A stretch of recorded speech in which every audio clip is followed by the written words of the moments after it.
Hi everybody, welcome back to the channel. Today we're diving into something that's close to all of our hearts, our furry best friends. Choosing the right food for your dog can be a bit of a puzzle, right? With so many options on the shelves, it's tough to know what's best for your pup.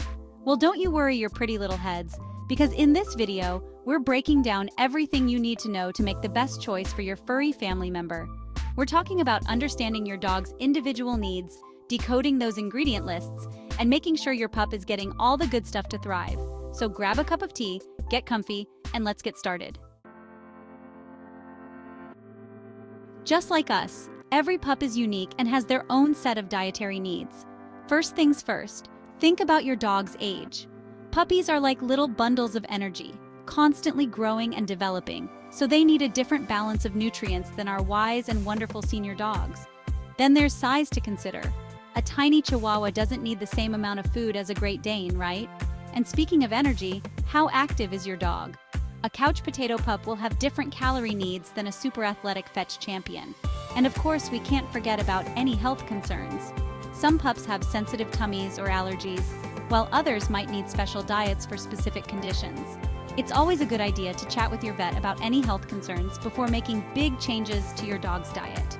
Remember, just like we want to fuel our bodies with the good stuff, we want to do the same for our furry companions. A healthy diet equals a happy, energetic pup. So let's move on to the different types of dog food available and see what's what. All right, let's talk dog food options. The grocery store aisles can be overwhelming, right? First up, we've got the classic dry kibble. It's convenient, shelf-stable, and usually the most budget-friendly. Plus, the crunchy texture can be good for dental health. Next, we've got wet food, which often comes in cans or pouches. Now, this one can be a bit pricier, but many pups find it extra delicious and flavorful.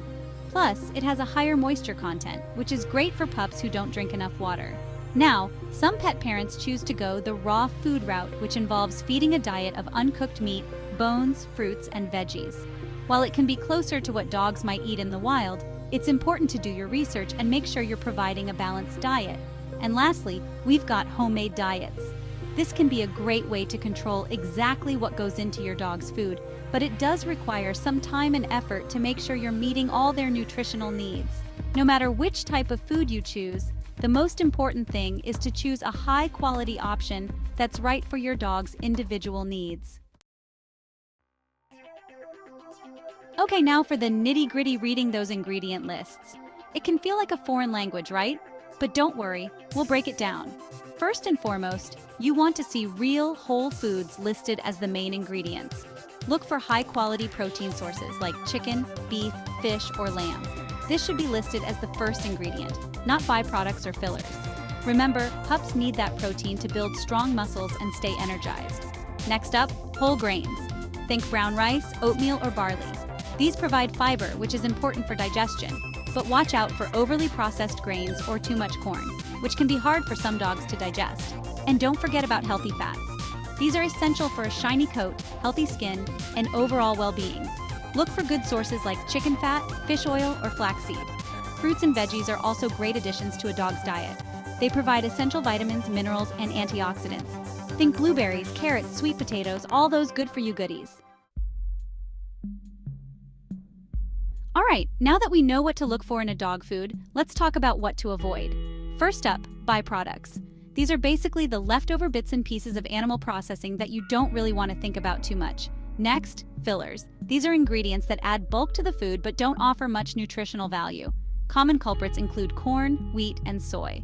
While some dogs can tolerate these ingredients just fine, others might experience digestive issues or allergies. And lastly, let's talk about artificial additives. These are things like artificial colors, flavors, and preservatives that are added to make the food look or taste better. But they don't offer any nutritional benefit and can even be harmful to your pup's health in the long run. Remember, just like we try to avoid processed foods and artificial ingredients in our own diets, it's best to do the same for our furry friends. So, you've decided to switch your dog's food? That's great! Just remember, pups can have sensitive tummies, so it's important to transition to a new food gradually. Start by mixing a small amount of the new food in with your dog's current food. Over the course of a week or so, gradually increase the amount of new food while decreasing the amount of old food. This will give your dog's digestive system time to adjust and help prevent any tummy troubles. Keep a close eye on your pup during the transition. If you notice any vomiting, diarrhea, or loss of appetite, slow down the transition or consult with your veterinarian. It's always better to be safe than sorry. And remember, every dog is different. Some dogs transition to new foods without a hitch, while others might need a bit more time to adjust. Be patient, be observant, and your pup will be enjoying their new food in no time. All right, before we wrap things up, let's talk about the importance of consulting with your veterinarian. They know your dog's individual needs and health history better than anyone and can offer personalized recommendations for diet and nutrition. Your vet can help you determine the appropriate type of food, the right amount to feed, and any special dietary considerations your dog might have. They can also help you rule out any underlying health conditions that might be affecting your dog's appetite or digestion. Remember, feeding our pups a healthy diet is one of the most important things we can do to keep them happy and thriving. And when it comes to your dog's health, it's always best to err on the side of caution and seek professional advice. So there you have it, folks. Choosing the right food for your dog doesn't have to be a mystery. Just remember to consider your pup's individual needs, read those ingredient lists carefully, and don't be afraid to ask your vet for help. Feeding your dog a healthy diet is one of the best ways to show them how much you love them. It's like giving them a big ol' hug from the inside out. Thanks for tuning in, everybody. Give your furry friends a big ol' cuddle for me, and I'll see you in the next video.